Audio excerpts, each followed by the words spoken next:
Prepara tu corazón y conéctate con Dios en 5, 4, 3, 2, 1. Bienvenidos.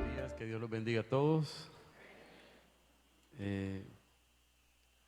Agradezco al Señor esta oportunidad. Siempre es un privilegio para mí venir para estar con ustedes, y esta es la primera vez que salgo después de todo esto que ha pasado, y qué bueno que podemos vernos esta mañana. Sé que algunos de ustedes han estado orando por mi salud y les agradezco eso. Les agradezco. Yo creo que lo que me sostiene en este tiempo son las oraciones de la iglesia del Señor. Así que gracias, de verdad, muchas gracias a todos por eso. Amén. Quiero que oremos, que le pidamos al Señor que nos hable. Ahí donde usted está, pueda conmigo decirle: Señor, háblame. Dígale eso: Señor, háblanos esta mañana. Hemos venido en necesidad delante de ti y te rogamos, Padre, que puedas tú enseñarnos. Trae a nuestra vida la luz que necesitamos para hoy. Abre nuestros ojos, abre nuestros oídos, abre nuestra mente, Señor, abre nuestro corazón y abre las escrituras esta mañana para nosotros. Que tu palabra pueda, Señor amado, dirigir nuestros pasos en este tiempo final.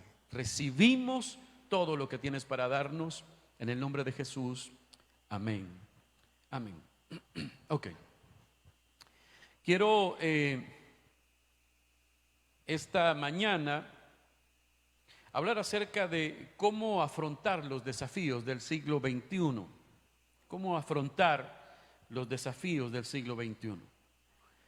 Estamos como iglesia viviendo un tiempo emocionante, difícil, pero emocionante.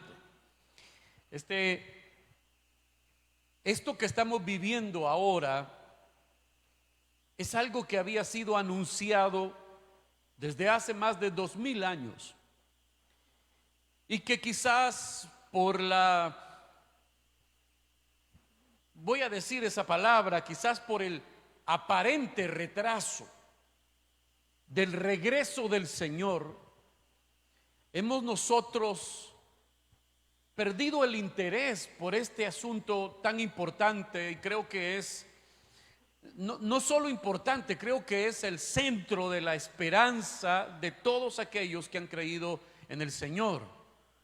Esto de que Jesús volverá. Si el Señor no faltó a la cita sangrienta, tampoco faltará a la cita gloriosa. Él volverá otra vez. Y como le digo, es algo que hemos estado oyendo por siglos. Esta era la promesa, esta es la promesa de la conclusión del nuevo pacto, que Jesucristo habría de volver. Pero como uno lee en el Nuevo Testamento, Pedro dice que algunos tendrían por tardanza la venida del Señor. Y usted lee, por ejemplo, en el Nuevo Testamento que dice que tardándose el esposo, dice, todas las vírgenes cabecearon. ¿Ha leído usted eso? Esta aparente tardanza va a producir entonces que la iglesia pueda perder el interés, porque uno se duerme. ¿Cuántos se han dormido en clase alguna vez? Hoy en esto de las clases virtuales, ¿verdad? ¿O cuántos se han dormido en el culto? Uno se duerme en el culto, en las clases, bueno, porque está cansado, pero a veces porque no tiene interés. Y precisamente creo yo que es lo que al final del tiempo habría de pasar. Y dice la Biblia: y tardándose el esposo, todas cabecearon. Y dice: y tardándose en venir el dueño de la casa, dice que los siervos de la casa comenzaron a pelearse. Y así uno puede encontrar en muchas ocasiones en el Nuevo Testamento lo que ocurrirá cuando nosotros creemos que el Señor se ha tardado en venir. Pero el Señor, Él no se tarda. Él es puntual. Diga conmigo, Él es puntual. Dice la Biblia, y cuando se cumplió el tiempo, envió Dios a su Hijo en forma de hombre. Así que el Señor hace las cosas en su tiempo perfecto. Y este ha sido un año difícil, pero también, como le dije, un año emocionante, porque hemos podido ver delante de nosotros el cumplimiento de las cosas que una vez nos fueron anunciadas. Y el Señor volverá. Esta mañana tengo yo dos noticias que darle, una buena y una mala. La mala noticia es que las cosas no van a mejorar, las cosas van a empeorar. La Biblia le llama a este tiempo, tiempo de principio de dolores. Y cuando la Biblia usa este término de principio de dolores, se refiere al hecho de una mujer que está a punto de dar a luz y le vienen las primeras contracciones. Esta figura de la mujer embarazada que da a luz la encontramos muchas veces en el Nuevo Testamento y se refiere al hecho preciso en que el Señor volverá por los suyos en secreto. Pero la Biblia dice que estos serían el principio de los dolores. Antes de que venga el parto y los fieles de la iglesia sean arrebatados, ocurrirá que los dolores anunciarán ese nacimiento. Cuando una mujer va a dar a luz y le vienen las primeras contracciones, bueno, todas las que han dado a luz aquí, quiero ver las manos levantadas. Los hombres no levanten la mano. Ok, usted sabe que los dolores dicen que son una cosa espantosa esa, ¿verdad? Que los dolores de parto, cuando una mujer entra en labor de parto y vienen las primeras contracciones, esas cosas son dolorosas, pero solo es el anuncio de que vienen más dolores. Y los dolores que vienen son más frecuentes y más intensos. Así que si estos son los principios de dolores, significa que los dolores que vienen serán más frecuentes y más intensos. Solo vea la pandemia, solo vea que hoy hasta se le acabaron los nombres a los expertos, los meteorólogos, se les acabaron los nombres para ponerle a los huracanes. Podríamos citar un montón de cosas que han pasado este año. Todas estas son señales de que el Señor va a volver. Y le decía yo que la mala noticia es que esto no va a mejorar, esto va a empeorar, porque los dolores vendrán más frecuentes y más intensos. Pero la buena noticia que le tengo es que antes que el Señor Jesucristo regrese, Él estará trabajando con su iglesia y en su iglesia para tenerla lista para su encuentro. Y una de las cosas que Él hará será fortalecer la fe de la iglesia para que antes que se vaya sea la luz que esta sociedad necesita ver antes del tiempo final. La iglesia antes que se vaya terminará gloriosa, será gloriosa. Y creo yo que no hay cosa más útil para Dios que las dificultades, que los tiempos difíciles, que los dolores, para pulir a la gente que está en bruto. No bruta, no está, o sea, como un diamante en bruto, necesitamos ser trabajados por las manos del Señor. Así que, mis amados, estamos en un tiempo difícil, le dije, pero emocionante, porque nosotros estamos en medio de una guerra, estamos en una guerra espiritual.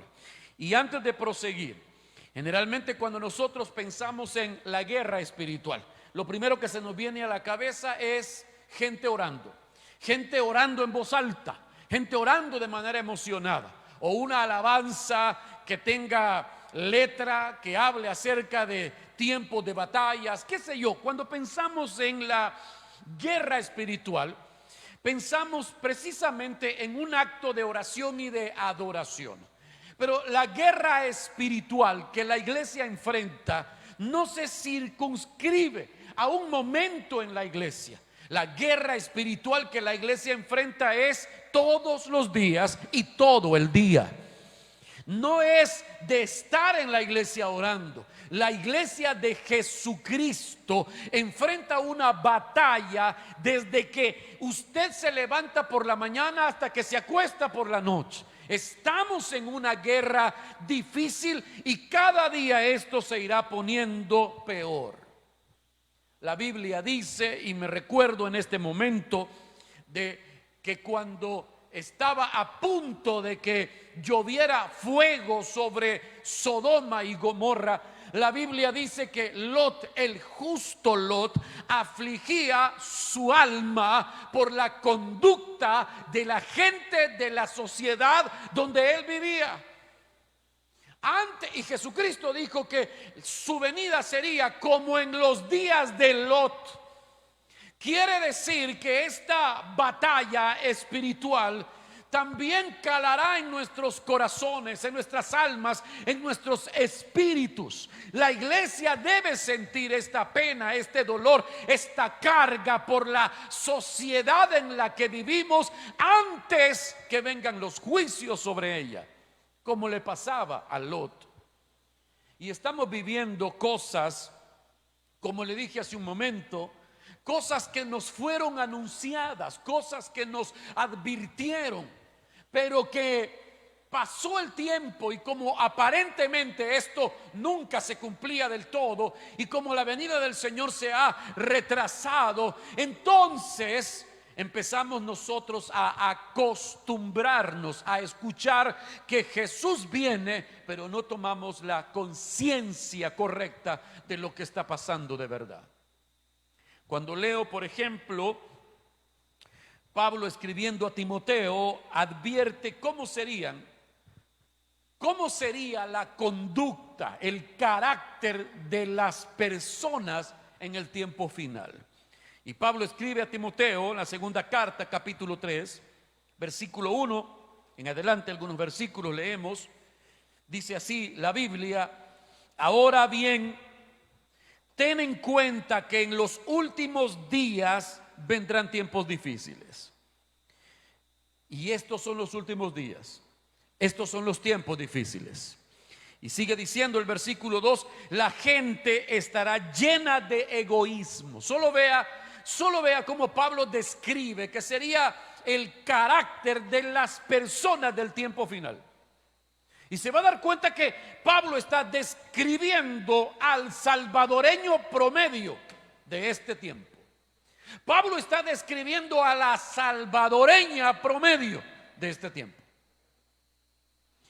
Una vez más, versículo 1: ahora bien, ten en cuenta que en los últimos días vendrán tiempos difíciles. La gente estará llena de egoísmo y avaricia. Serán jactanciosos, arrogantes, blasfemos, desobedientes a los padres, ingratos, impíos, insensibles, implacables, calumniadores, libertinos, despiadados, enemigos de todo lo bueno, traicioneros, impetuosos, vanidosos y más amigos del placer que de Dios. Aparentarán ser piadosos, pero su conducta desmentirá el poder de la piedad. Con esa gente ni te metas. Versículo 14: pero tú permanece firme en lo que has aprendido y de lo cual estás convencido, pues sabes de quiénes lo aprendiste. Oiga usted cómo el apóstol Pablo describe a la gente del tiempo final y describe la condición moral y espiritual de las personas de nuestra sociedad en este tiempo. Y Pablo le dice a Timoteo dos cosas. Le dice primero, apártate de esa clase de personas. Mantén a esas personas alejadas de ti. Pero también le dice algo muy interesante. Después le dice, tú resiste firme en lo que has aprendido. Mantente firme en lo que has aprendido.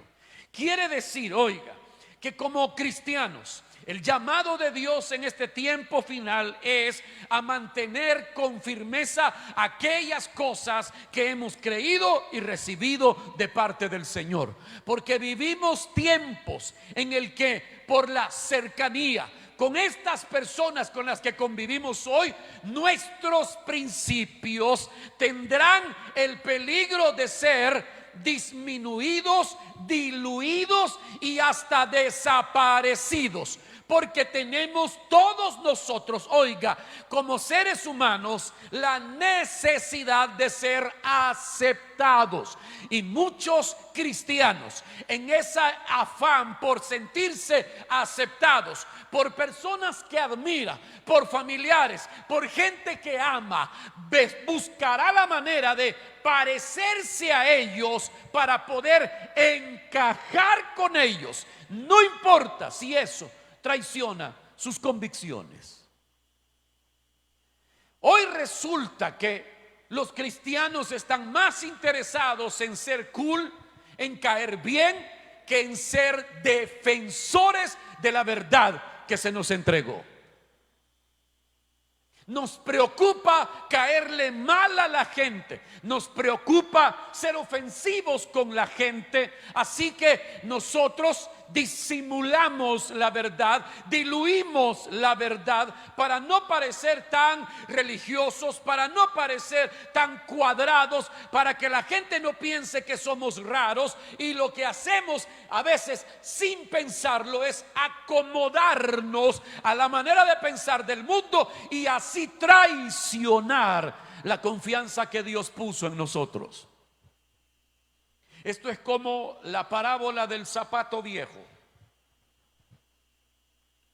Esa no está en la Biblia, pues, pero es una parábola que yo voy a escribir un libro de parábolas. ¿Cuántos de ustedes tienen un par de zapatos viejos que se ven mal? Pero qué ricos son esos zapatos. Quiero ver cuántos tienen un par de zapatos así, feos. No son feos, son feos, pero cómodos. Porque el zapato con el tiempo perdió su forma original y se fue acomodando a la forma de su bello pie. ¿Verdad? Y si usted tiene un pie así que pie plano y tiene juanete, que los dedos ya están hasta para allá, ¿verdad? Usted, mire, el zapato tomó la forma, tiene el hoyo del juanete bien hechito, ¿verdad? Y usted mete el zapato y el pie en el zapato, y cuando mete el pie en el zapato pareciera que lo mandaron a hacer justo para usted. Pero no es así. Resulta que el zapato se deformó para acomodarse a su pie. Muchos de nosotros es justo lo que hemos hecho con esta sociedad. Nos hemos deformado para acomodarnos a las deformidades de nuestra sociedad porque queremos encajar. Y por eso es que Pablo le escribe a los romanos en el capítulo 12 y les dice: no se amolden a este mundo, no tomen la forma de este mundo, sino transfórmense por su manera de pensar. Dios nos estaba advirtiendo que tendríamos la tentación de deformarnos para acomodarnos a la forma de esta sociedad. Y ya leímos cómo habrían de ser los hombres y las mujeres del tiempo final. Dios no quiere que su iglesia se acomode y se amolde. Dios quiere que su iglesia sea fiel a Él y sea firme en la verdad. Por eso Pablo sigue escribiendo 1 Timoteo capítulo 3, el versículo 15. Pablo le dice a Timoteo estas palabras para que si tardo, sepas cómo debes conducirte en la casa de Dios, que es la iglesia del Dios viviente, columna y baluarte de la verdad. ¿Qué dice allí sobre la iglesia? Dice que la iglesia es la columna y el baluarte de la verdad. ¿Para qué sirve una columna? Para sostener un edificio. Quiere decir que la iglesia sirve para sostener una edificación. ¿Cuál? Y sigue diciendo que la iglesia debe ser columna y baluarte. ¿Qué es un baluarte? Un baluarte es un edificio fortificado donde se resguarda algo o alguien muy importante. ¿Qué es lo que se resguarda en la iglesia? Si la iglesia es el baluarte, ¿qué es lo que resguarda la iglesia? ¿Qué dice el versículo? Que la iglesia es la columna y el baluarte de la verdad. Así que lo que la iglesia resguarda, defiende y sostiene es la verdad de la palabra de Dios. Nosotros como iglesia somos los responsables de resguardar, de preservar y de dar a conocer la verdad de Dios. Para eso está la iglesia. No estamos aquí solo para escribir canciones y venirlas a cantar el domingo. Estamos aquí para defender, para guardar, para preservar la verdad de Dios.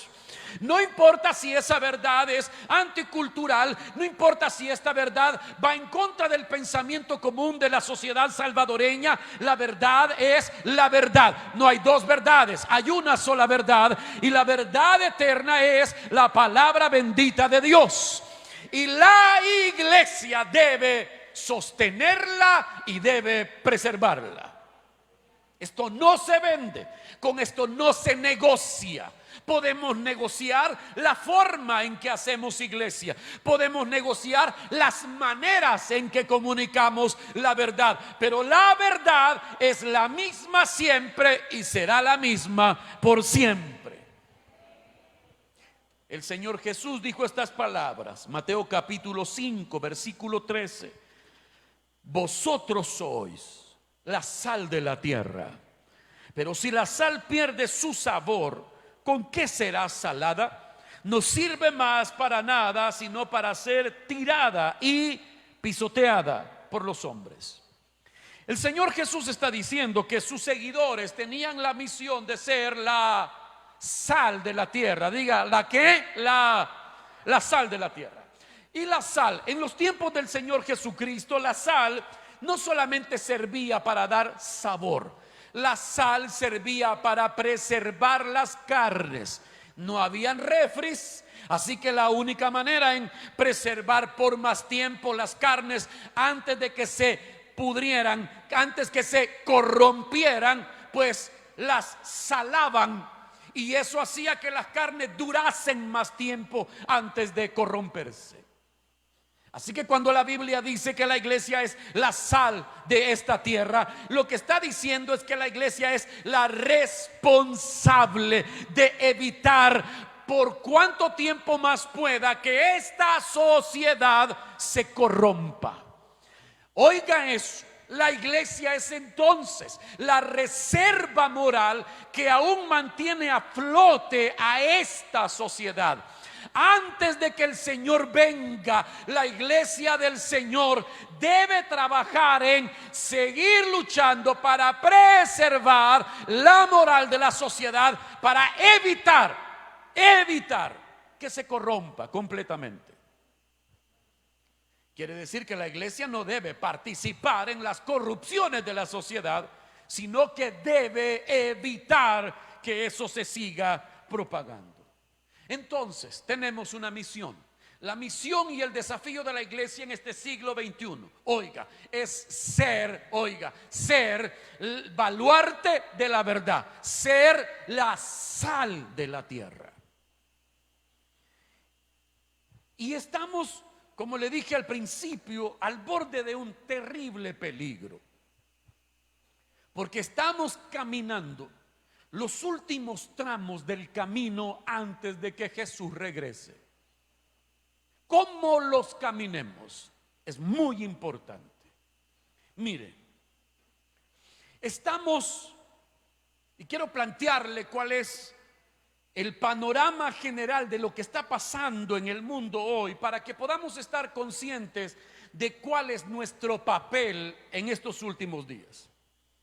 Porque algunas personas quizás estarán pensando que ya que la sociedad está cambiando, ya que hay muchas cosas que se están como redefiniendo en la manera de pensar de nuestros conciudadanos, que la iglesia debería también ir ablandando sus posturas, que la iglesia debería de ir como considerando el cambio en ciertas cosas para irse pues adaptando a los cambios en el tiempo.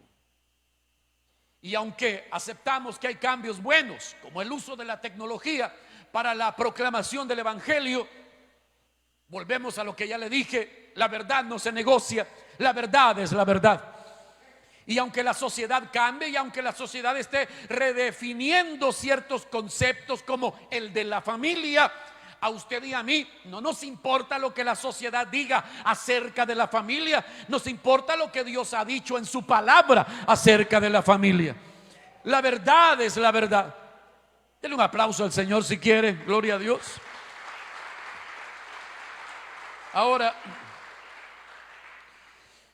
hay una agenda, hay un plan de dominación mundial que pretende al final instalar un gobierno único en todo el mundo. Esto suena como una frase de Pinky y Cerebro. ¿Se recuerda de Pinky y Cerebro? ¿Qué haremos hoy, Cerebro? Lo mismo que hacemos todos los días: tratar de conquistar al mundo. ¿Se acuerda de eso?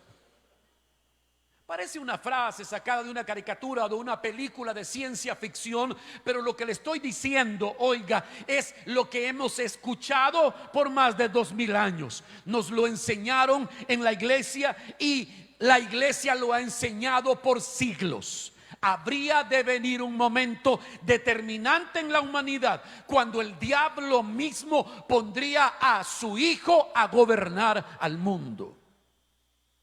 Lo hemos escuchado, lo hemos creído y lo hemos dicho por siglos, pero hoy que lo vemos cerca no lo podemos creer.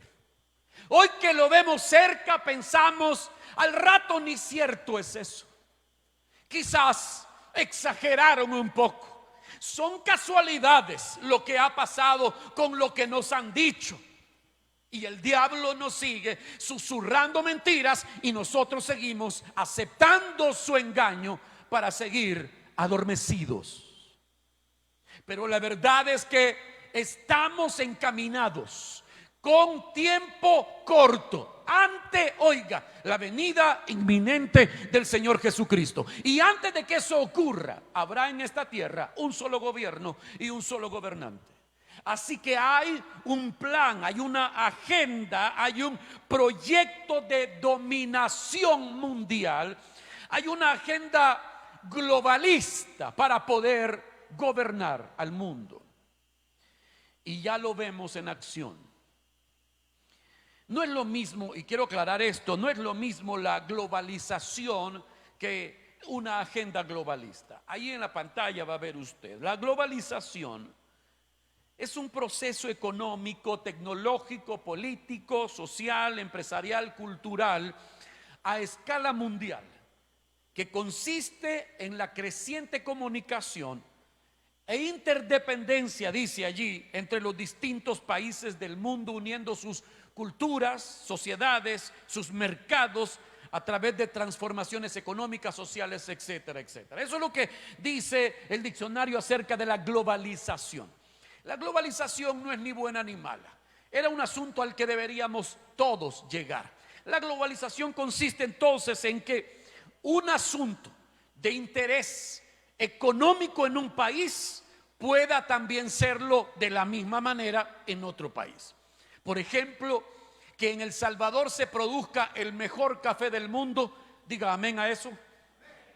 Y que la siguiente semana, hoy el café es empacado y que ya el lunes, ya mañana, ya el martes, un japonés estará sirviéndoselo en su mesa. Un café producido en Chalate.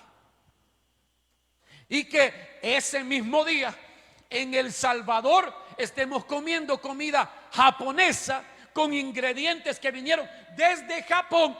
A eso se le llama globalización. Cuando todo el mundo está interconectado en comunicaciones y en el mercado. Eso tenía que pasar. Como le dije, eso no es ni bueno ni malo. Pero cuando le hablo acerca de la agenda globalista de dominación mundial, le hablo de un plan que es un secreto a voces, que a veces nos lo presentan en las películas, pero que siempre detienen al malo. Los Vengadores destruyeron a Thanos. James Bond detiene al malo. Siempre ocurre así, pero eso en la realidad no será así.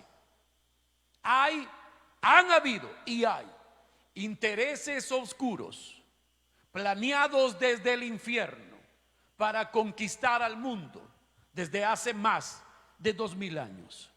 Y hoy, al final del final de los tiempos, eso comenzará a verse hecho una realidad. ¿Qué es lo que se está usando hoy, entre otras cosas, para eso? Se llama ideología de género.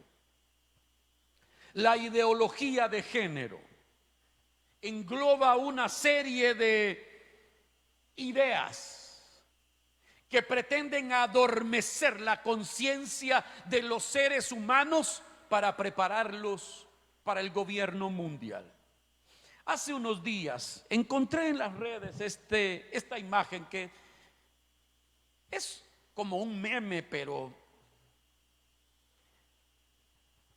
describe una cosa muy cierta. Usted ve ese hombre que tiene ahí como el guante del infinito, el que usó Thanos en Los Vengadores para destruir la mitad del universo. ¿Cuántos han visto esa película? No, usted solo la Biblia lee, va. Ajá, va. Y Betty la fea. Bueno, mire pues. Pero vea qué cosa más interesante. El que diseñó esta imagen también tiene una creatividad fantástica, porque él dice que estas son las gemas del infinito para un plan de dominación mundial. Y dice feminismo, ideología de género, aborto, pedofilia, el proyecto LGTBI y la eutanasia. Todas estas cosas son usadas hoy en día para ir anulando la conciencia de los seres humanos en nuestra sociedad. Este plan de dominio universal, para poderse instalar en el mundo, tiene obstáculos que superar. Y esos obstáculos son cosas que nosotros deberíamos defender y cuidar, pero son cosas que este proyecto diabólico necesita anular para poder controlar al mundo. Por ejemplo, hay 3 cosas, ya le dije, que necesitan sortear. Pónemelo ahí, por favor. Número 1, la soberanía de las naciones. ¿Sabe usted que una de las cosas que intentan hacer es anular el poder de los países a tomar sus propias decisiones, para que cada país adopte las ideas y las leyes que son creadas en otra parte para uniformar el pensamiento legislativo del mundo y todos practiquen, vivan lo mismo?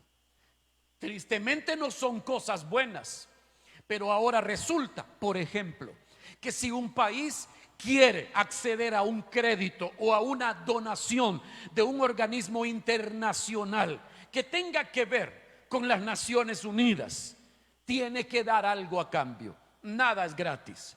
Así que si El Salvador o un país tercermundista necesita un préstamo, el Fondo Monetario Internacional, el Banco Mundial o en nuestra región el Banco de Integración Centroamericana, para poder darle un préstamo o hacer una donación a nuestros países, hay negociaciones debajo de la mesa.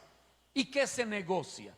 Que en el país se aprueben leyes, que en el país se puedan privilegiar ciertos grupos. Si el país acepta, el dinero va a fluir. Así es como las naciones poderosas, los organismos internacionales están anulando el poder de cada nación a tomar sus propias decisiones. Así que, por ejemplo, hoy en día, si alguien necesita un préstamo, las Naciones Unidas empiezan a evaluar varios índices, entre ellos tolerancia, y averiguan qué tan tolerante es ese país con las ideologías de género para poder darles un préstamo o una donación. Y así es como El Salvador en los últimos 30 años ha ido vendiendo el alma de a poquito. Así es como El Salvador se compromete a mandar un representante a un foro internacional solamente para que levanten la mano y digan: El Salvador está de acuerdo, y todos nosotros ni nos damos cuenta, seguimos comiendo las pupusas el sábado, y en la ignorancia otros están vendiendo el alma de nuestra nación a cambio de unos dólares más. Hay cosas que ahora se practican, hay cosas que ahora se hacen por ley en nuestra nación, cosas que ni usted ni yo sabíamos que hacían. Y así seguirá siendo por los próximos años. Así que este plan diabólico de dominación mundial necesita quitar de en medio tres obstáculos. El primero es la soberanía de las naciones. Número 2, el segundo obstáculo es la familia. Y usted sabe que la familia es la última trinchera donde se siguen preservando valores que incluso no se enseñan en la escuela ni en la universidad. Nuestros países latinoamericanos son países conservadores todavía, gracias a Dios, donde en los hogares se les enseña a los niños a respetar a los mayores, donde se les enseña a los niños a respetar y cuidar de las niñas, donde se les advierte a los jóvenes a no tener hijos antes de casarse, a poderse guardar. Que no hagan caso es otra cosa, pero en nuestros hogares estos valores, estos principios se siguen abrazando. Cuando uno de ellos es violentado por un miembro de la familia se duele, no lo ve con normalidad. Somos así, y eso es bueno, eso es bueno. Pero entonces resulta que para poder entrar ellos en este proyecto de dominar al mundo, también necesitan anular la familia. Y lo van a comenzar haciendo, anulando o redefiniendo el concepto correcto de la familia. La familia ahora en las sociedades progresistas, y lo digo entre comillas porque así se denominan aquellos que están desbaratando los valores morales de la sociedad.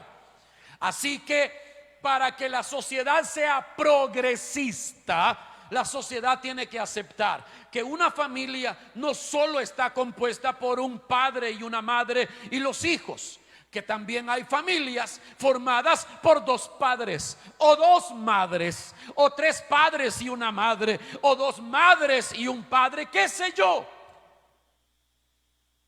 No hay ahora una sola forma de familia, ahora la familia tiene muchísimas formas.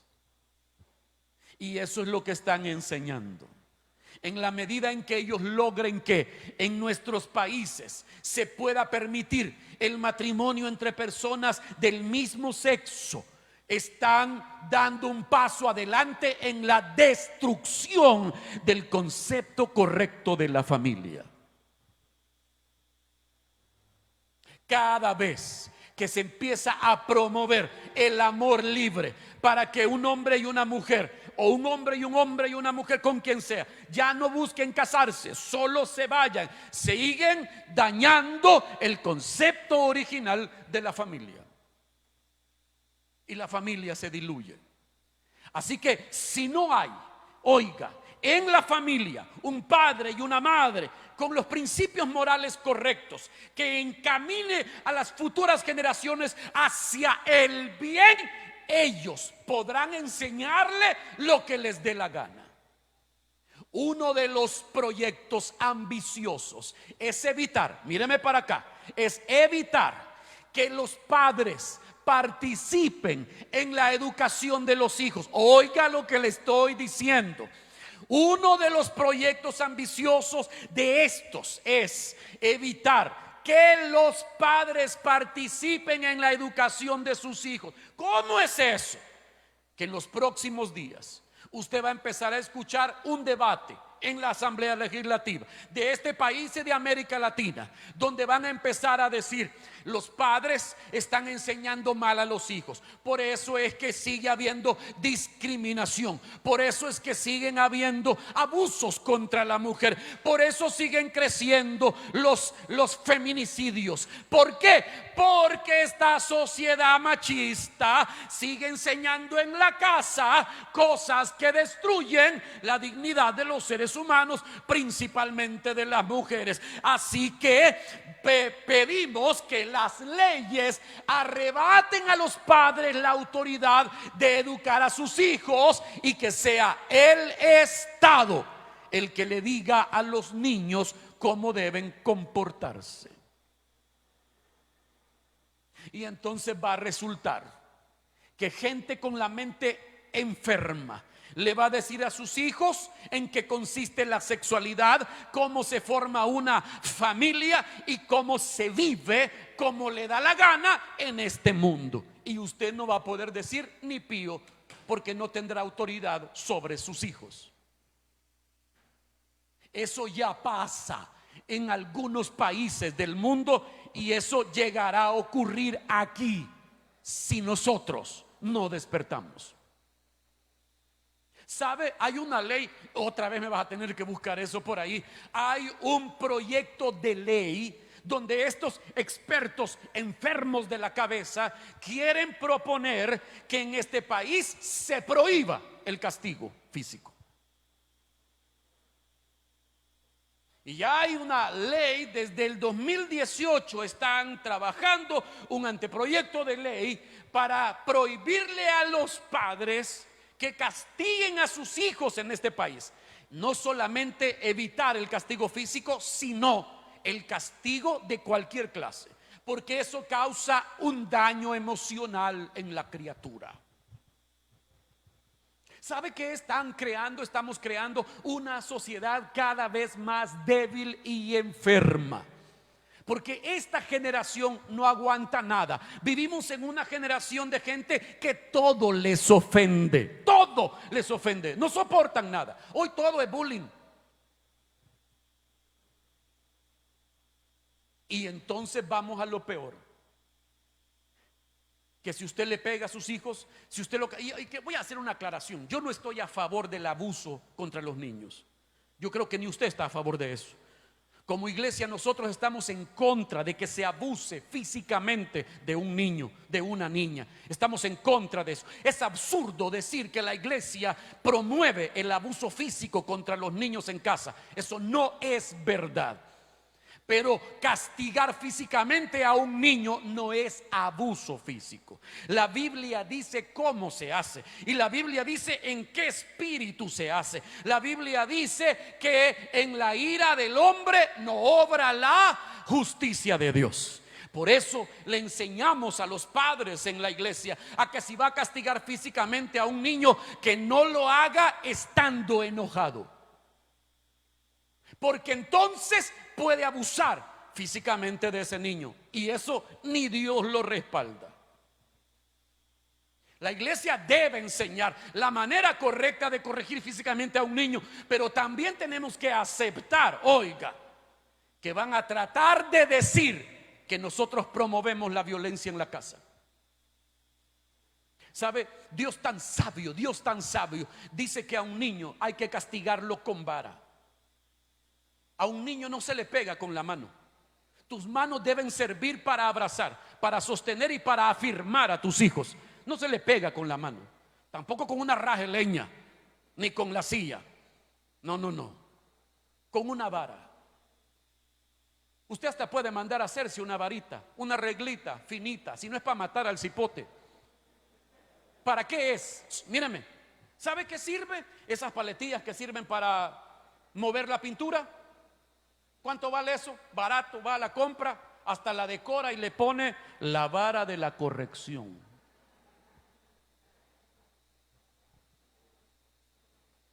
¿Sabe qué quería hacer Dios? Que desde niño, cuando un niño desafía la autoridad de sus padres, el niño debe aprender a asociar, oiga, el niño debe aprender a asociar la rebeldía con el dolor.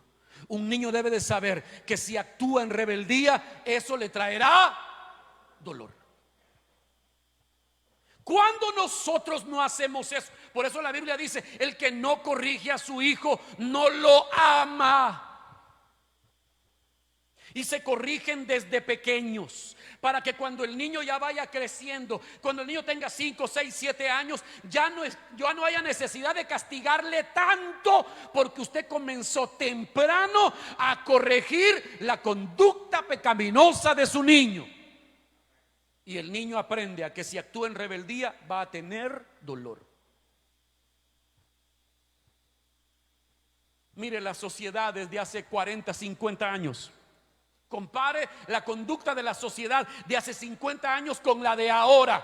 Aquella era una sociedad donde hasta, bueno, sí había maltrato físico, ¿verdad? No sé cómo le pegaban a usted. Lo hincaban en maicillo con un ladrillo en la cabeza, en el sol. ¿A cuántos les hicieron eso? Sí, eso estuvo mal, fue abuso. Apartemos eso. ¿Cómo era la gente de hace 40, 50 años? Educada, menos violencia, había más respeto. ¿Qué pasa hoy con esta sociedad dejada por su cuenta?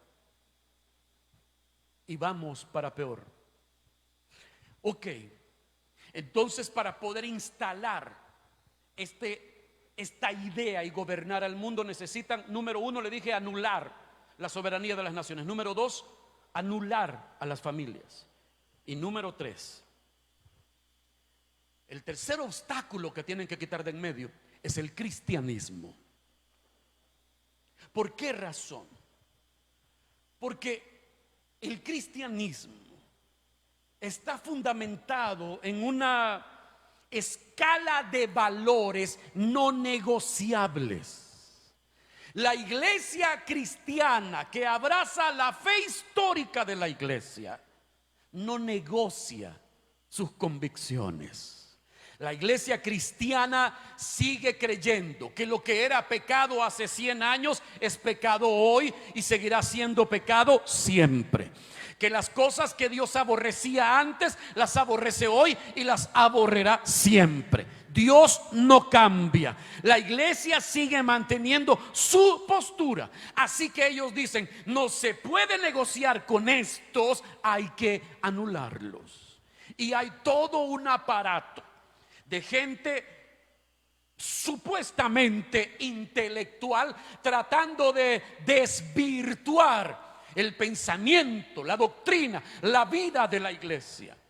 Europa, por ejemplo, es un continente que se proclama hoy post-cristiano. Ellos ahora con orgullo proclaman que ya no son una sociedad cristiana.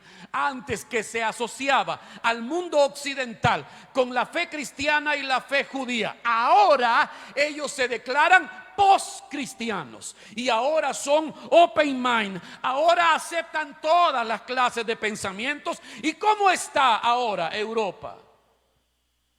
Contaminada por el Islam, contaminada por la ideología de género. Entonces, como ahora ya casi controlan aquella parte del mundo, ahora el campo de batalla se trasladó a nuestra América Latina, ahora se trasladó a nuestra Centroamérica, y empiezan a darnos cucharaditas de la ideología de género. Hace unos 30 años, cualquier persona que veía a un hombre caminando como mujer se escandalizaba. Hace 30 años, conocer de alguien, una mujer, que le gustaran las mujeres, era un asunto escandaloso. No podíamos creerlo. Pero hoy eso es común. Hoy nadie se asusta. Empezamos a adormecer la conciencia y nos están cocinando a fuego lento, un grado a la vez. ¿No siente usted que agarra fuego? No, hasta rico siente el ambiente usted, despacito, despacito. Qué rica el agua, qué rica el agua. Cuando venga a sentir, ya está sancochado. Así es como han hecho. Ahora, el asunto no es, oiga, solamente a que hayan un hombre que le guste un hombre o una mujer que le guste una mujer. Ahora la perversión tiene tantas, ¿qué voy a decir? Tantas aristas, tantas características que nos sorprenderían. ¿Qué es la ideología de género? Para continuar y después, para aclarar esto y después continuar. La ideología de género, como su nombre dice, parte de una idea o de un conjunto de ideas anticientíficas que pretenden explicar la naturaleza humana a partir de la cultura, no de la biología. ¿Cómo es eso? La ciencia médica nos ha enseñado que todos nacemos con uno de dos sexos, hombre o mujer, y que la preferencia sexual natural la determina la biología. Si naces siendo hombre, lo natural es que te gusten las mujeres. Si naces siendo mujer, lo natural es que te gusten los hombres. Eso es lo natural, eso es lo científico, eso es lo correcto. Pero ahora ellos dicen, no, esas son ideas que nos han impuesto la gente retrógrada de las sociedades. Porque pueden haber hombres que son mujeres en un cuerpo de hombre, o una mujer que sea mujer con deseos de otra mujer, y eso no es malo. Cada quien decide lo que quiere ser sin importar lo que diga la biología o la ciencia. Y nos han dicho una mentira: los homosexuales nacen siendo homosexuales. Y oiga, hay gente que cree eso dentro de la iglesia. ¿Qué vamos a hacer si así nacieron? Pero no hay ni una tan sola prueba médica confiable que haya determinado que una persona nace siendo homosexual. De hecho, una investigación, por ahí debe estar, una investigación determinó hace unos pocos meses que no existe el gen de la homosexualidad, porque defendían algunos científicos que están a favor de la homosexualidad, defendían la postura de que la gente tiene en sus genes eso, pero no hay, no existe. Los que hicieron el mapeo del genoma humano hicieron un experimento en más de 500,000 de personas, tuvieron datos de más de 4 millones de personas en Inglaterra para determinar que no existe por ninguna parte el gen de la homosexualidad. No existe. No hay prueba médica para eso. Así que la ideología de género solo es eso, una idea que no tiene asidero científico y que obviamente va en contra de lo que Dios ha establecido en su palabra. Entonces, hoy resulta, oiga, que la gente no solamente puede sentirse ser alguien de otro sexo. La gente hoy puede sentirse ser carro, por ejemplo. La gente hoy en día puede decir: yo no me siento hombre, me siento chucho. Yo no me siento mujer, me siento yegua o me siento vaca. Estoy hablando de cosas que parecen cómicas y que sí lo son, pero que son verdad. Son verdad. No es extraño ver en los desfiles del orgullo gay a gente paseando a perros humanos. Y esos cuates se comportan como perros porque son perros en su mente. Y lo asombroso es que hay leyes en muchos países que le permiten a estas personas cambiar su género y que nadie les pueda contradecir eso. En Canadá, por ejemplo, una persona puede determinar ser lo que ella quiera a la edad que quiera y ni siquiera sus padres pueden contradecir eso. Si un niño de 12 años decide él, ahora va a ser una niña, sus padres no pueden tratar de convencerlo de otra cosa. Tienen que apoyar su idea o pueden ir a la cárcel. En algunos estados de Estados Unidos ocurren cosas como esas y ya viene cerca. El año pasado, por ejemplo, una de las maravillosas decisiones que tomó el nuevo gobierno mexicano de este señor Obrador fue inventarse algo que llamaron el uniforme neutro. Está el uniforme para ir a la escuela pública, el uniforme de niños, el uniforme de niñas y un uniforme neutro. Bastaba con usar los colores del colegio, pero que un niño y una niña podían ponerse lo que les diera la gana si no se sentían identificados ni como niño ni como niña. Si a esa edad, a una edad de 7, 8, 9, 12, 13 años, un niño o una niña todavía no sabe si es niño o niña, podía ser alguien. En México vamos camino, no, estamos en la era de la estupidez y nosotros estamos haciéndonos los locos con las cosas que pasan. Como le dije, el campo de batalla hoy se está trasladando a América Latina. Quiero que vea algunas de las cosas que le estoy hablando. Desde el 2017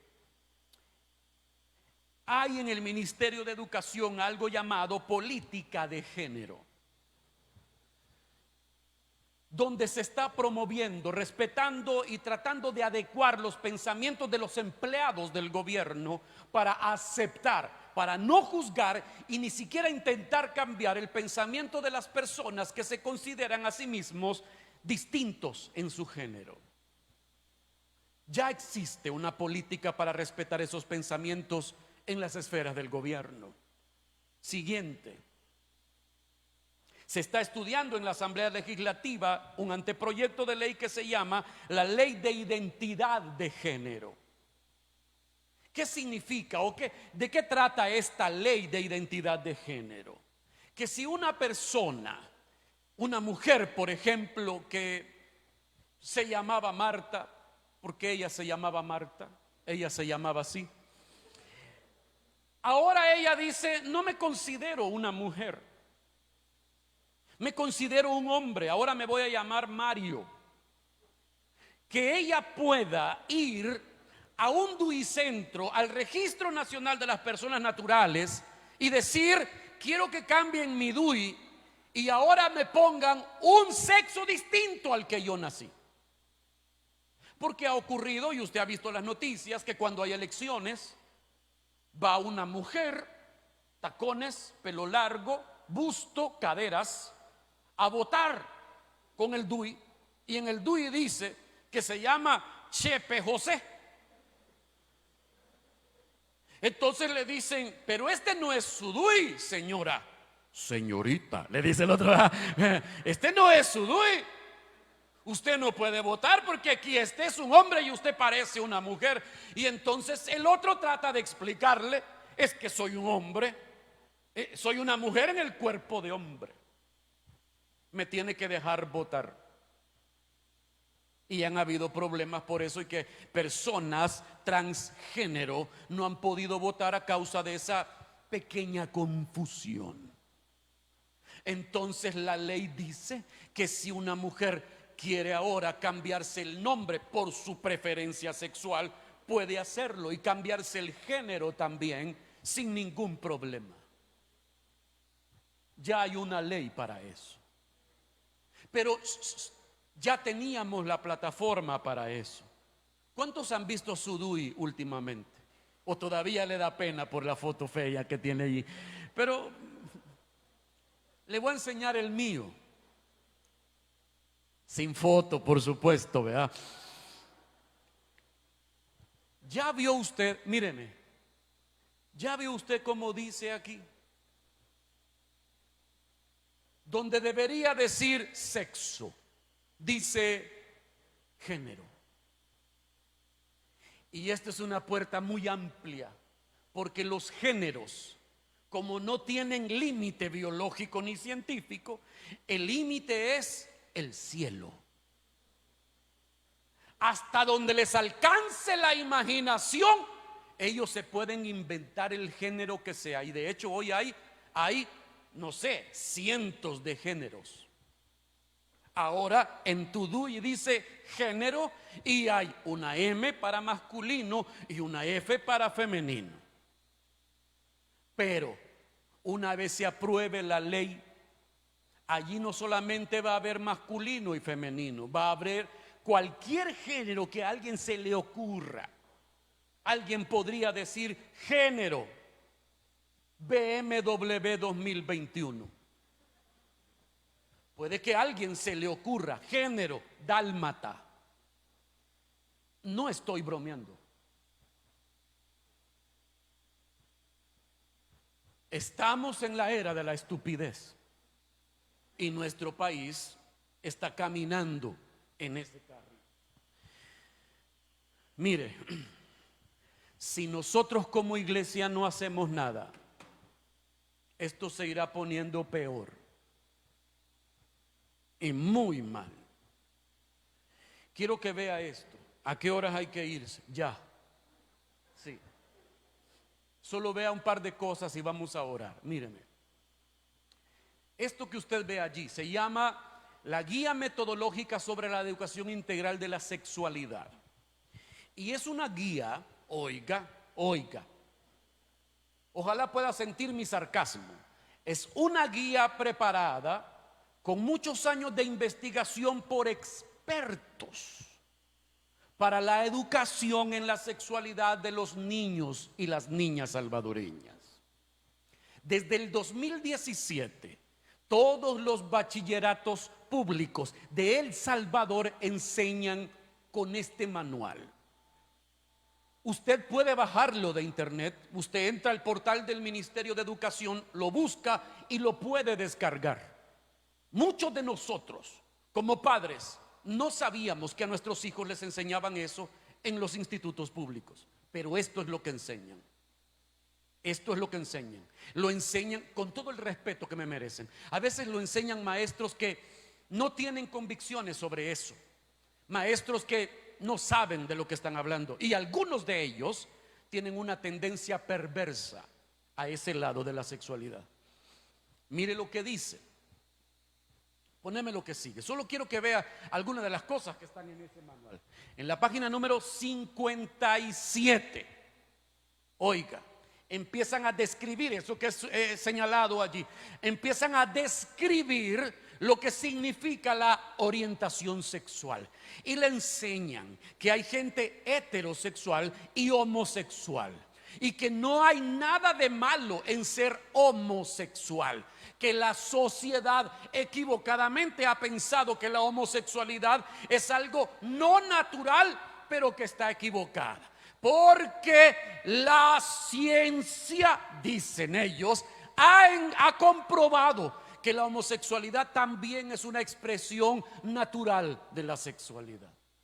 Eso le enseñan a tus hijos en los colegios públicos. Poneme lo que sigue y quiero que note esto. Esto es terrible. En algunas culturas y sociedades, esta es la página 58 de ese manual.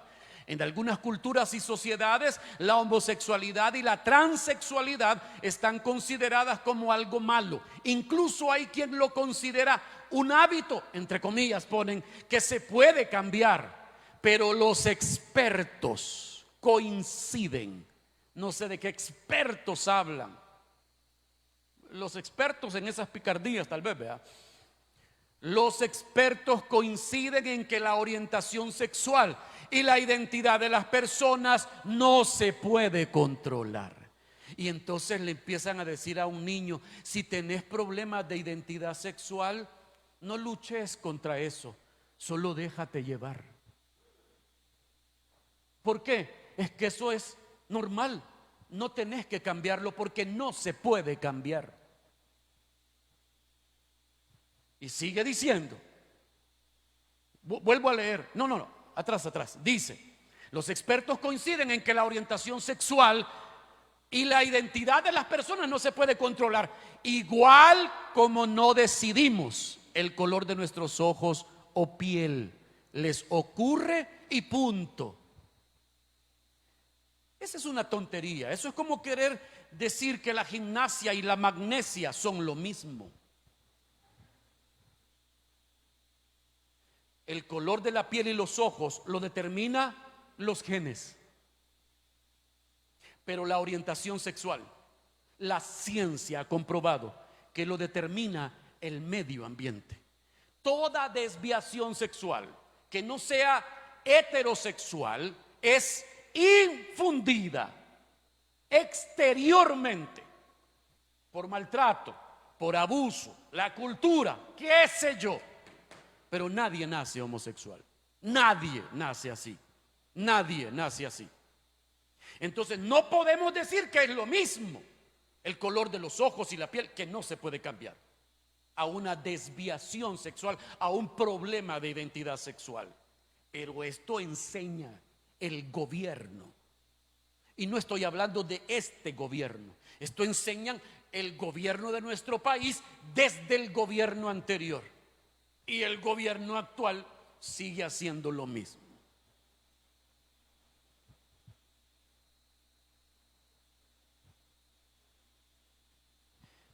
Esto es un asunto preocupante. Estamos nosotros promoviendo que el Ministerio de Educación deje de usar ese método para enseñar. Pero ha sido tan difícil desde los gobiernos, el anterior y el anterior al que pasó. Ellos empezaron a prohibir que se hablara de Dios en las escuelas. Ya no es fácil hablar de Dios en las escuelas. Mucho menos querer influir en lo que se enseña en cuanto a moralidad. Esta semana y la semana pasada, con un grupo de personas, estamos tratando de que los legisladores de distintos partidos políticos firmen un compromiso de una enmienda constitucional que pueda blindar el matrimonio tal cual Dios lo estableció, para que nadie, no importa quién gane en los próximos años, en este país no se pueda jamás aprobar el matrimonio homosexual. Y esta semana va usted a ver las noticias. Estamos reuniéndonos con varios diputados para que eso pueda ser un hecho. La iglesia no solamente debe estar orando, debemos hacer algo. Somos el baluarte de la verdad. Y esto es preocupante, le voy a decir por qué. Porque basados en una premisa de las Naciones Unidas, nuestros gobiernos se toman el derecho de enseñarle a nuestros hijos lo que a ellos les da la gana. Poneme lo que sigue, ahora sí. En la Asamblea General de la OEA en México en el 2017, en una ponencia de la UNICEF en esa asamblea, ellos dejaron claro algo muy interesante y perturbador. Mire lo que ellos dijeron ante la pregunta de: ¿tienen los padres el derecho de enseñarle a sus hijos sus valores particulares? ¿Tienen los padres el derecho de guiar a sus hijos en religión, por ejemplo, o en moral? Mire lo que ellos dicen. A esta conclusión llegaron: los hijos no son de las familias, los hijos son ciudadanos, los ciudadanos son del Estado, el Estado formará a sus ciudadanos. Este es el pensamiento que todavía no nos dicen con claridad aquí, porque saben que todavía nosotros somos un poco conservadores. Así que sin decírnoslo, solo lo practican. Cuando nos demos cuenta, será ley y entonces no podremos decir nada. El derecho que tienen los padres se llama patria potestad. La ley lo establece. ¿Quién tiene derecho a enseñar sobre moral y religión? Son los padres, no el Estado.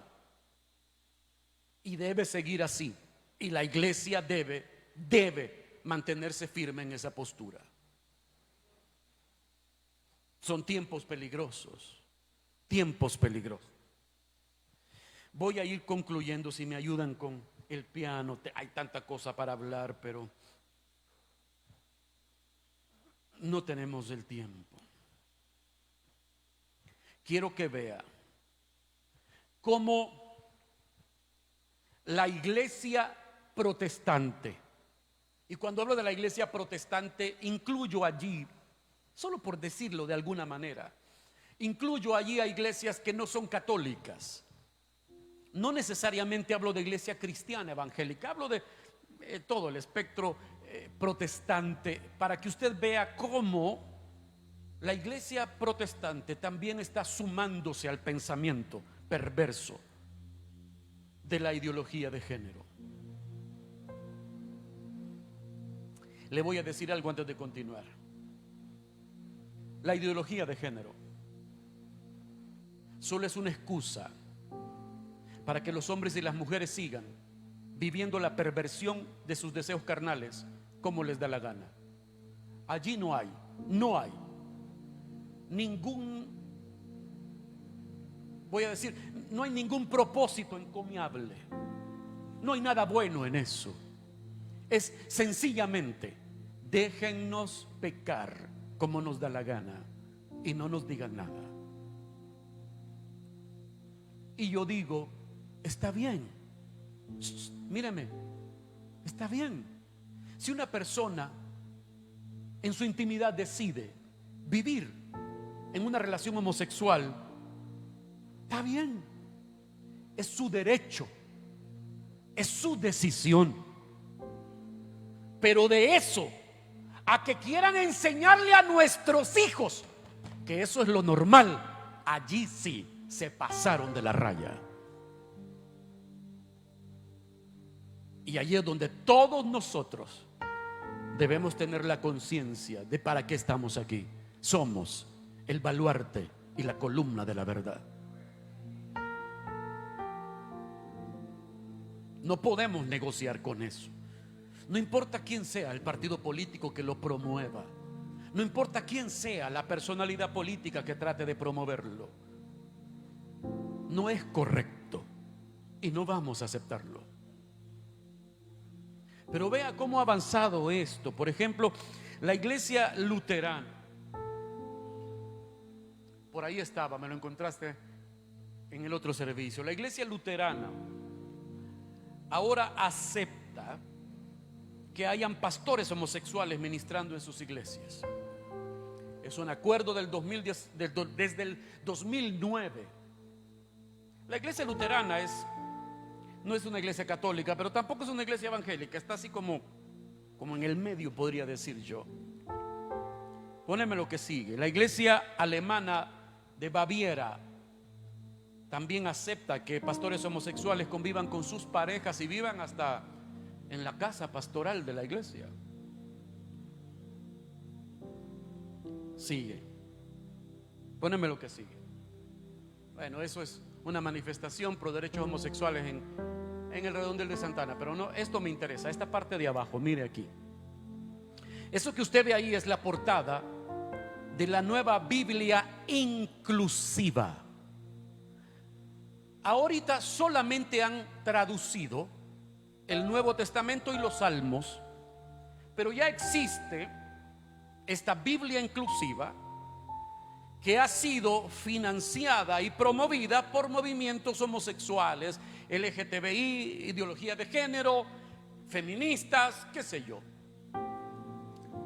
Y en esta versión de la Biblia, en el Nuevo Testamento, ellos han suprimido todas las veces que a Dios se le llama Padre. Así que en vez de Padre pusieron Padre-Madre. Así que en el Padre Nuestro dice: nuestro Padre Madre que está en el cielo, santificado sea su nombre. Porque ellos están dicen, esa es su lógica de pensamiento: Dios no es hombre ni es mujer. Dios es hombre y mujer al mismo tiempo. Él es padre y es madre. Por eso es que Dios no se entiende, dicen ellos. Así que ahora hasta hay una Biblia para apoyar sus perversiones. Póneme lo que sigue. En Miami hay una mujer que se hace llamar apóstol. Ella se llama Jenan Silén y pastorea una iglesia donde promueven la homosexualidad. Siguiente, esta es otra página de una iglesia en Miami, se llama Congregación Casa de Gracia Inclusiva. También promueven la homosexualidad, el lesbianismo. Pero vea esto, está más cerca. La Iglesia Evangélica Protestante de El Salvador es una organización religiosa que se hace llamar protestante, que apoyan la liberación de penas por el consumo de droga. O sea, ellos están diciendo que se legalice el consumo de la mota y todas las drogas, y están a favor del matrimonio homosexual y del aborto. Se supone que es una iglesia protestante o evangélica, pero es una fachada nada más. Es una fachada de las ONGs que están tratando de venderle al salvadoreño la idea de que hasta la iglesia evangélica ya está abriendo la mente y está dejando de enseñar ideas retrógradas. Estamos ante un gran peligro. El tiempo se acaba. Jesús volverá. Pablo le dijo a Timoteo: estas serán las características de los hombres y las mujeres del último tiempo. Amarán más los placeres que a Dios mismo. Eso es lo que pasa hoy. ¿Qué debe hacer la iglesia? Y con esto concluyo. ¿Qué debe hacer la iglesia ante todo esto? Dos cosas. Tome nota usted de eso. ¿Cuál debe ser la respuesta de la iglesia ante esto? Número uno, la iglesia debe declarar cuál es el estándar de Dios. Míreme para acá. La iglesia debe seguir declarando cuál es el estándar de Dios. O sea, la iglesia debe seguir diciendo qué es lo que Dios dice y qué es lo que Dios piensa acerca de este tema. No cambiar la opinión, no diluir el mensaje, seguir diciendo la verdad. La Biblia dice, Mateo capítulo 19 versículo 4: ¿no han leído que en el principio el Creador los hizo hombre y mujer? Y dijo: por eso dejará el hombre a su padre y a su madre y se unirá a su esposa, y los dos llegarán a ser un solo cuerpo. Así que ya no son dos sino uno. Por tanto, lo que Dios ha unido no lo separe el hombre. ¿Qué dice el estándar de Dios? Que el matrimonio debe ser heterosexual. Así lo establece Dios. Ese es el estándar de Dios. Las relaciones homosexuales no las aprueba Dios. Aunque te cases, no las aprueba Dios. Ese es el estándar de Dios. No importa si te ofende, trataré de decirlo de tal manera que no suene ofensivo, pero igual te seguiré diciendo la verdad, porque esa es la verdad de Dios. Dios no ha cambiado ni cambiará. Pero la segunda cosa que la iglesia debe hacer es enseñarle a los hombres cómo alcanzar el estándar de Dios. Dios dice: así quiero que sean. Pero ¿cómo podemos llegar a eso? Bueno, esta es la manera en que podemos llegar a esto: recibiendo en el corazón a Jesucristo. Jesucristo tiene poder para cambiar el corazón y la mente de los hombres y las mujeres. No importa lo que hayan hecho, no importa lo que hayan vivido, no importa cuán bajo hayan caído. Todos aquellos que ven a Cristo para ser salvados encuentran en Él perdón y gracia y no serán condenados. Aleluya.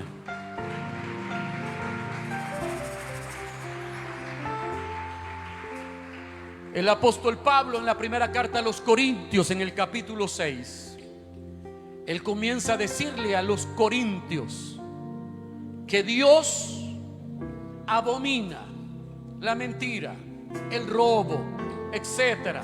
Y sigue diciendo después: la homosexualidad, los que se echan con varones, los afeminados. Pero el versículo 11 dice así: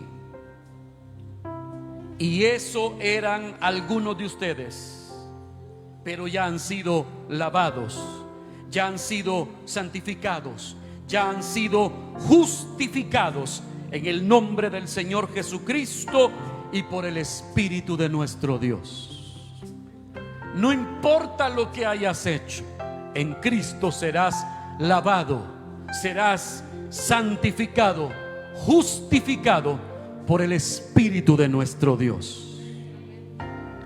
Un homosexual puede cambiar, como cambia un alcohólico, como cambia un adicto. Todos pueden cambiar cuando se encuentran con el poder transformador de Cristo Jesús y su sangre derramada en la cruz. Aleluya.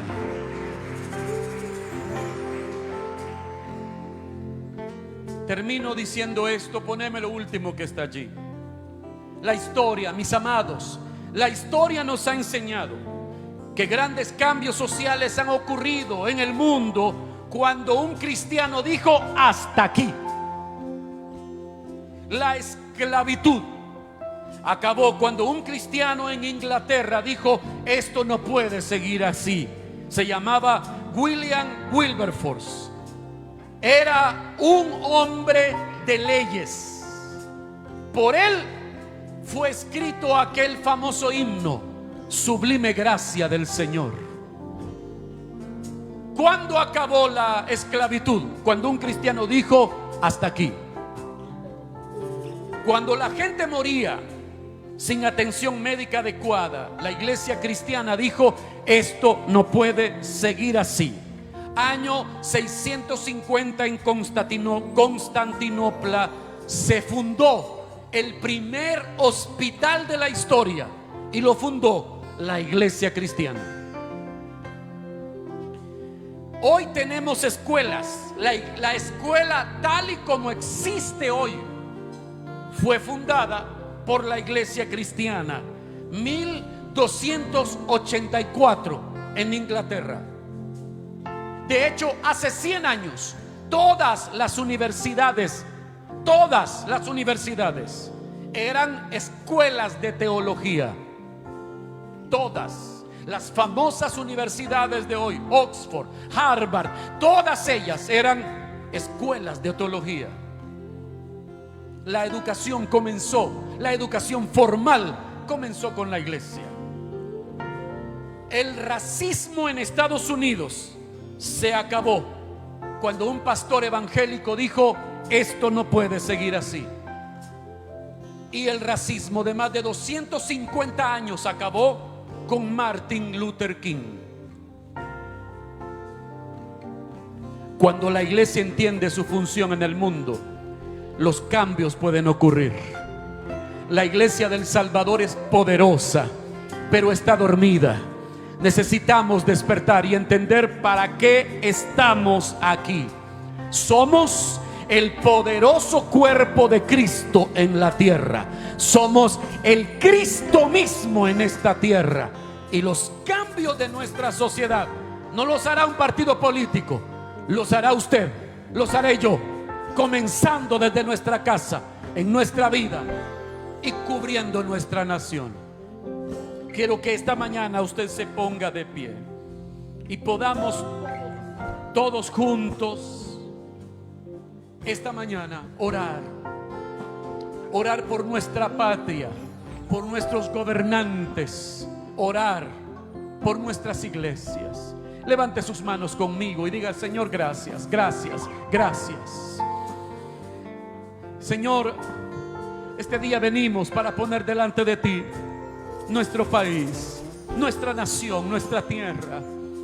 Señor, te queremos rogar que tengas misericordia del Salvador, que puedas, Señor amado, traer a nuestro país un avivamiento de proporciones bíblicas como nunca antes se ha visto.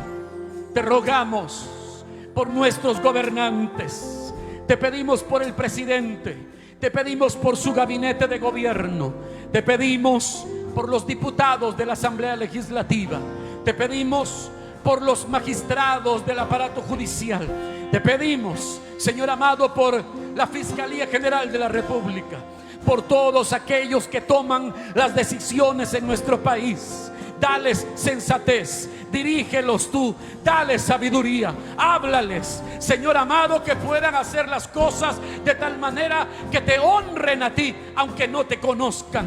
Padre, te suplicamos por aquellos hermanos nuestros en posiciones de autoridad en el gobierno, que ellos puedan entender para qué están allí.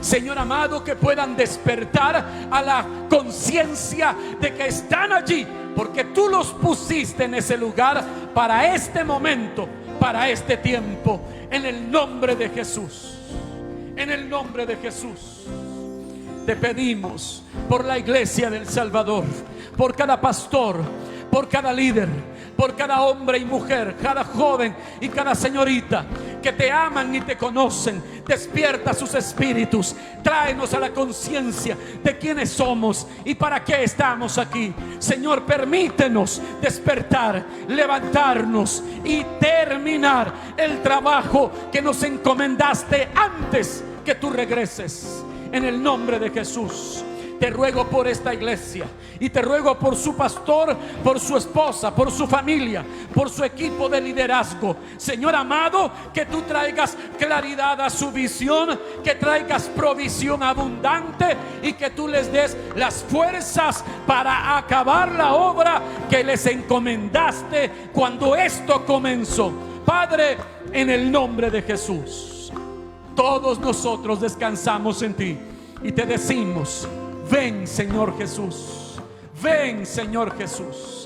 Cambia nuestro pensamiento, cambia nuestra visión, amóldanos a tu imagen. En el nombre de Jesús, en el nombre de Cristo Jesús. Aleluya, aleluya, aleluya. Gracias, gracias.